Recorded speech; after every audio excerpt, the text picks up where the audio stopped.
Banu యాక్సిడెంటల్గా slip అయి చనిపోయాడంటే సరే, అలా కాకుండా వేరే ఎవరైనా వాణ్ణి వాంటెడ్గా చేసున్నారని తెలుసుంటే ముందు వాడెవడు, భానుని ఎందుకు చంపాల్సి వచ్చింది అది తెలుసుకోవాలి. అది ఎలా తెలుసుకుంటావు రుద్రా? అక్కడ మనకి ఏ క్లూ దొరకలేదు. సీసీటీవీ కవరేజ్ కూడా లేదు. కానీ ఎలా జరిగిందో, ఎవరు చేశారో ఎలా తెలుస్తుంది? పోనీ ఎవరు చేసే అవకాశం ఉంది? ఈ అపోనెంట్ టీం వాళ్ళు ఎవరైనా చేసుంటారా?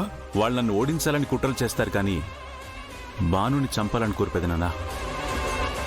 ఓటమి మనిషిని ఎంత స్థాయికైనా దిగజారుస్తుంది రుద్రా.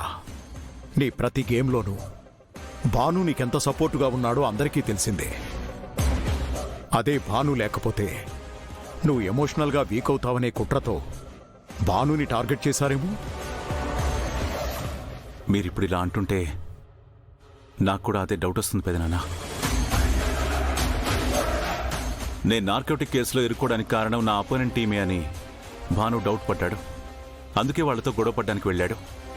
ఒకవేళ నిజం ఎక్కడ బయటపడుతుందో అని భానుని చంపేశారంటారా? Yes, there is a chance.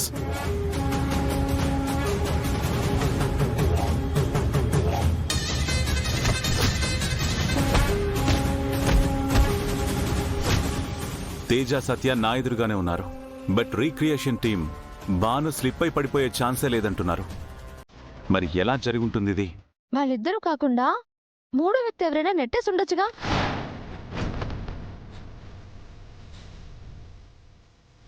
ఏమంటున్నావు గంగా? మూడో వ్యక్తి? అవును పెద్దోరు, వాళ్ళు వీళ్ళు కానప్పుడు వేరే ఎవరైనా అయి ఉండొచ్చు కదా. No chance. అక్కడ నేను, భాను, తేజ, సత్య తప్ప ఇంకెవరూ లేరు. కొన్నిసార్లు కొన్ని నిజాలు కంటపడవు సార్. మన పక్కనే ఉన్నా మనం గమనించలేము. అంతెందుకు, నేను ఇందాకటి నుంచి అక్కడి నుంచుని మీ మాటలన్నీ వింటున్నాను, కానీ మీరు నన్ను గమనించలేదు కదా.